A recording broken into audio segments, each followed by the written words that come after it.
नवीन पद्धतीने केलेल्या या डिंकाच्या लाडूंची रेसिपी तुम्हाला जर आवडली असेल तर आपल्या रेसिपीला लाईक करा, शेअर करा, कमेंट करा आणि आपल्या चॅनलवर जर नवीन असाल तर चॅनलला आपले सबस्क्राइब करा। अशाच नवनवीन रेसिपी बघण्यासाठी सारिकाज रेसिपी अँड ब्लॉगला नक्की सबस्क्राइब करा। धन्यवाद। नमस्कार, सारिकाज रेसिपी अँड ब्लॉग मध्ये तुमचं स्वागत आहे। तर आज आपण बनवणार आहोत डिंकाचे लाडू। त्यासाठी इथे मी किसलेलं सुकं खोबरं घेतलेलं आहे, बारीक चिरलेला गूळ, मिक्स ड्रायफ्रूट घेतलेले आहेत। त्यात मी काजू, बदाम, मनुके आणि खारका असे बारीक तुकडे करून घेतलेले आहेत। एक वाटी डिंक घेतलेला आहे, ओवा, शेपा, वेलची आणि जायफळची पूड करून घेतलेली आहे, साजूक तूप आणि ऑलिव्ह घेतलेले आहेत। इथे मी गॅसवर कढई ठेवलेली आहे तापत। त्यात आता आपण सुकं खोबरं भाजून घेऊ।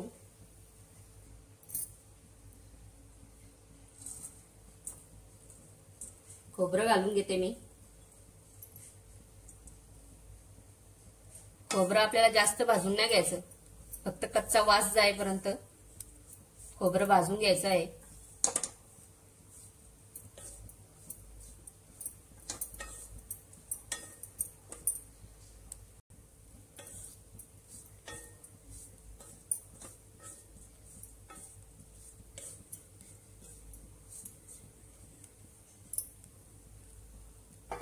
खोबरं आता भाजून झालेलं आहे, मी एका ताटामध्ये काढून घेते।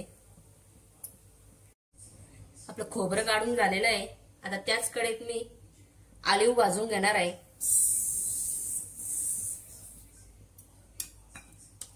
गॅस एकदम स्लो ठेवायचे आणि ऑलिव्ह चांगले भाजून घ्यायचे आहेत।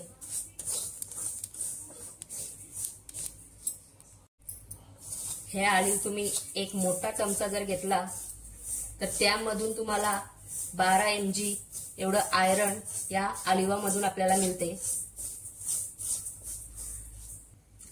संत्र्यामध्ये विटॅमिन सी चे प्रमाण जेवढे असतं त्यापेक्षा 7% जास्त विटॅमिन सी हे ऑलिव्हामध्ये असते। आता या ऑलिव्ह आपले भाजून झालेले आहेत, तुम्ही आवाज बघू शकता कसा येतो। आता आपण एका ताटामध्ये काढून घेऊ।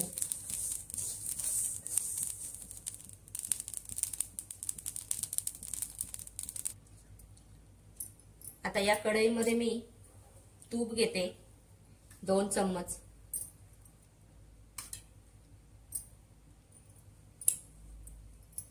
तूप चांगलं गरम झालं की त्यात आपण डिंक फुलून घेणार आहोत।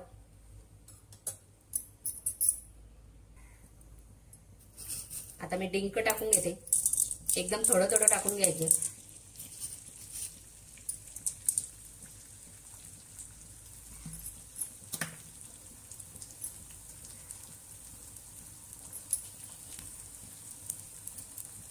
बघू शकता कसं डिंक फुलून आलेलं आहे।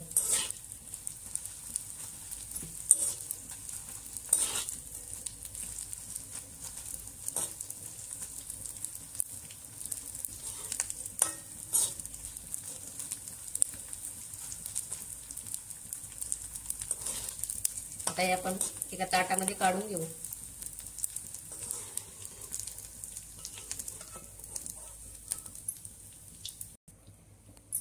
याच पद्धतीने आपण सर्व डिंक फुलवून घेणार आहोत।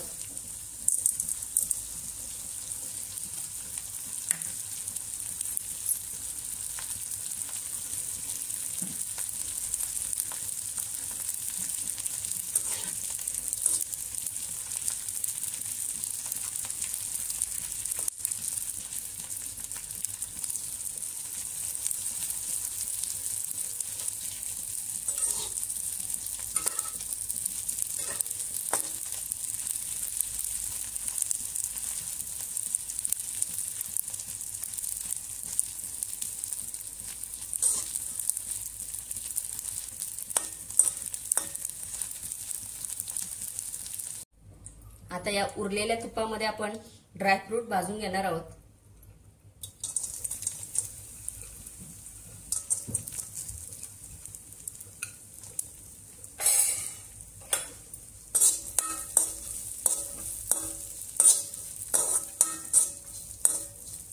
तुपावर चांगल्या प्रकारे आपण काजू बदाम आणि मनुके भाजून घेणार आहोत.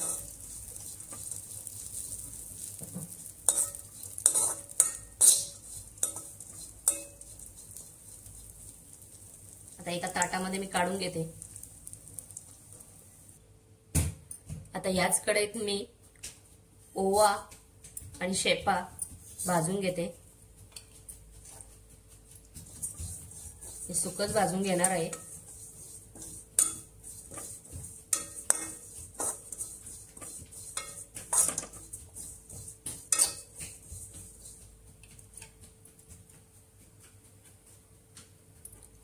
ओवा आणि शेपा पूर्ण भाजून झालेला आहे.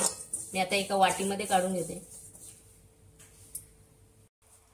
आता मिक्सरच्या भांड्यामध्ये आपण हे भाजलेले आले बारीक करून घेणार आहोत. आणि त्यात खोबरं पण घालून घेणार आहोत मी.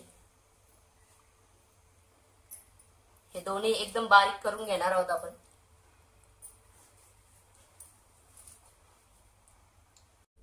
आता अळीव आणि सुकं खोबरं आपण मिक्सरमध्ये बारीक पूड करून घेतलेले आहे. यात आता थोडं थोडं करून गूळ घालून आपण बारीक करून घेणार आहोत. सर्व मिश्रण मी मिक्सरमधून बारीक करून घेतलेलं आहे. आता आपण डिंक पण मिक्सरमधून बारीक करून घेऊ. डिंक मी अशा प्रकारे बारीक करून घेतलेलं आहे मिक्सरमध्ये. हे आता या मिश्रणामध्ये मिक्स करून घेते. आता या मिश्रणामध्ये मी ड्रायफ्रूट घालून घेते. ओवा आणि शेपा ते पण घालून घेते. वेलची, जायफळ याची पूड केलेली ती घालून घेते.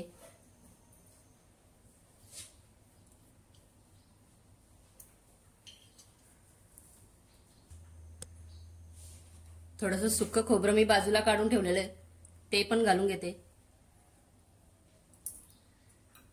आता यावर आपण गरम केलेलं तूप घालून घेऊ. हे सर्व मिश्रण मी मिक्स करून घेते.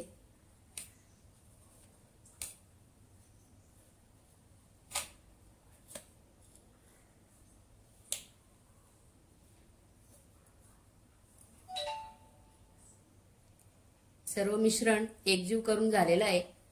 यात आता मी गरम केलेलं तूप घालून घेते.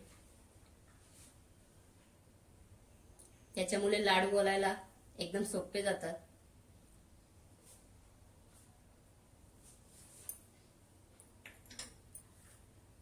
तूप सर्व एकजीव करून घेतलेलं आहे मी मिश्रणामध्ये.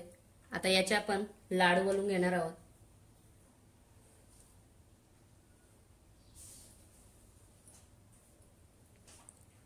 मीडियम साईजचे लाडू वळून घ्यायचे.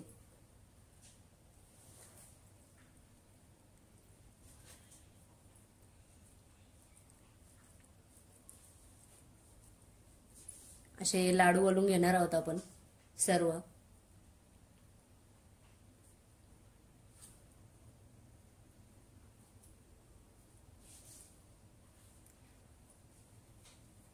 हे लाडू खाण्याचे फायदे भरपूर आहेत. ज्या स्त्रियांना कंबरदुखीचा त्रास होतो त्या स्त्रियांनी हे लाडू दररोज एक तरी खाल्लं पाहिजे. हे लाडू जास्त पण खाऊ शकत नाही आपण, कारण की हे लाडू हलीम याच्यात अळीव असल्यामुळे हे लाडू खूप गरम असतात. त्याच्यामुळे दिवसातून एकच फक्त लाडू खायचा हा. हे लाडू तुम्ही लहान मुलांना सुद्धा देऊ शकता टिफिनसाठी. हे लाडू जर प्रेग्नन्सीमध्ये 9व्या महिन्यामध्ये खाल्ले तर आपली नॉर्मल डिलिव्हरी होण्यासाठी खूप फायदा होतोय.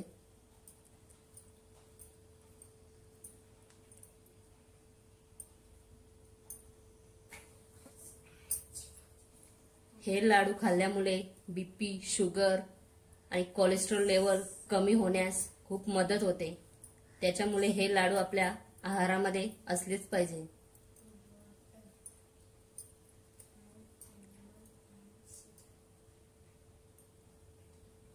अळीवामध्ये के रिच असल्यामुळे हे आपल्याला आपल्या सांधेदुखी, कंबरदुखी याच्यापासून पण आपल्याला आराम मिळते अळीव खाल्ल्यामुळे.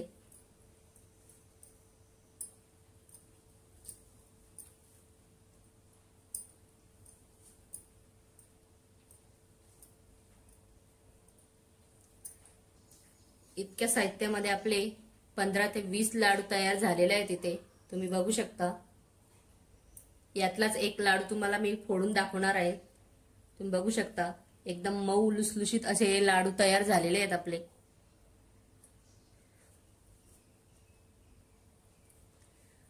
आता हे लाडू प्रेग्नेंट स्त्रिया असतात त्यांनी 8व्या महिन्यापर्यंत हे लाडू खाऊ नये, त्याच्यामुळे ॲबॉर्शन होण्याची शक्यता जास्त असते।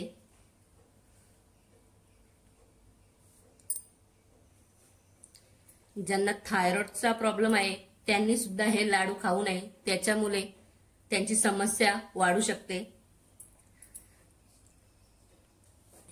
नवीन पद्धतीने केलेल्या या डिंकाच्या लाडूंची रेसिपी तुम्हाला जर आवडली असेल तर आपल्या रेसिपीला लाईक करा, शेअर करा, कमेंट करा आणि आपल्या चॅनलवर जर नवीन असाल तर चॅनलला आपले सबस्क्राईब करा। अशाच नवनवीन रेसिपी बघण्यासाठी सारिकाज रेसिपी अँड ब्लॉगला नक्की सबस्क्राईब करा। धन्यवाद।